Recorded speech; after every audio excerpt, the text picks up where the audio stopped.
Hey everybody in YouTube land. Just me again. Anyways, I got rid of the Pivo pod the other day. It peeved me off, I guess you could say. Apparently the red version, there's no horse setting, and even though it says in the video and everything about horses, it would tend to focus on my body. So I'd rather have even a further away shot and you'd be able to see more of the horse than just part of it, because part of the time you can see the head or just the butt or whatever. It would focus on some weird things. So this is a cheaper one. If you guys like these videos, like, subscribe. I'll keep looking for ways to work at it when I'm here by myself. A lot of times I'm here by myself. There are things people ask or pop up here and there just for me to help out. But if you do like these videos, if you could maybe click that notification button and the like, and most of all, for me, I love it when you guys do comments. It gives me something to see, kind of stimulates me maybe to go look at some things on your page or learn a little more about you. I get to know a little bit more about the strangers on that side of the TV. So while I'm tucking this in my belt, just kind of made me think that when I was around Ray said it took me 40 years and a broken leg to figure that out. I was lucky enough to notice him tucking it down. And the thing is, when you tuck it from down up, I did that for years. I still sometimes have a habit. Most of the time I'm pretty good. I try to have a thought process. But when it's here, it's got a pretty good bind. I can still pull it out, but it kind of pops. Well, if it's over my horn and I come off the offside and my horse is light enough, it might bend them and tip them over on me or cause them to step on me. So now I go from the top down. Now, some people would say, well, if it's 30 below and I'm 50 miles from home, or 120 and I'm 50 miles from home, I want it to bind up because I want to get a hold of that horse. That's a choice, and it's a thought process. And as long as you're making conscious decisions and not just doing something because somebody else did it or somebody else said something, it's great to have mentors, but think about it. Observe, remember, compare, as Tom used to say, and do what makes sense. But for today, I'm just in an arena. So worst case scenario, I just have to get to my phone, the camera there, for help.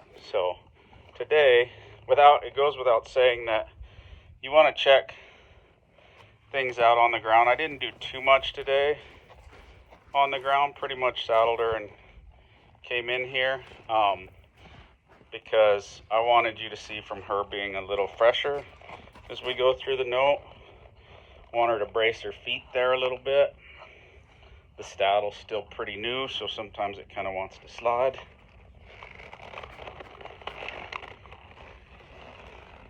But I wanted to talk a little bit.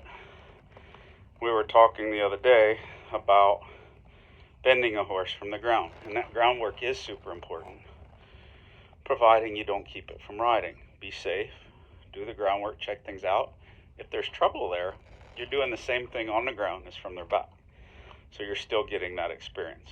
But as we talked about this morning, staying closer to the edge, as I go to reach for my horse in the beginning, I reach for my horse and she reaches nice for me. And I'd like her, there she braces, so I just wait. I'm not gonna pull harder until she gives a little try, and then I'll release. Now she kind of looks around there. Again, we talked the other day, I'll use some of that.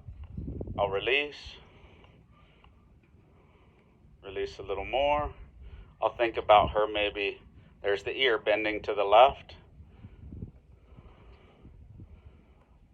And if she goes to the right, I'd say no left. I'm not using my legs, but I am thinking of what it would feel like to bend her to the left there. See, that had a little connection and helped her. But when she's looking around, I might as well do something and work at it. Now again, I want her to get soft. If she braces, I hold and wait till she gives. So I'd call that an initial brace. So as we go, there'll be different things. I'll have an initial brace. Sometimes I'll have a first wave brace, second wave brace. If I keep going, third wave. And try not to run into that second wave brace. In other words, there's flow. I don't know how far it's going to flow. I might be able to back 4 trips around the arena and it'll flow nicely. But somewhere between 4 trips around, she's probably going to brace. So I'd like to not hit that second one as she starts to flow. But sometimes as you push the edge and you're asking the horse to educate, you might hit a little bit of a first wave brace. So at that point, I don't try to force them off their feet. I just wait. Now, if the feet are moving, I can direct the foot as it's going, so I could do a little something about it. But when they're stuck, I just wait. So we're still at a standstill here, just warming up. It started to get a soft feel, but then it braced. So it flowed, and then first wave brace. And then I release. There it's flowing. Flowed a little more. Flowed a little more. There. I wanted it to travel down her feet. So there I kind of went through, but it wasn't really flowing further than it had the first time. It gave a little bit, but it wasn't flowing down to her feet. So I reward. Reward. There, it started to build through her body. And I add on that. Now, if I got her soft here, there, I'd like her to move her feet within 3 seconds. So that's getting pretty instantaneous. Like we were bending from the ground, I want to check her out and see if I can get her soft without her moving her feet now. Get her soft without her moving her feet.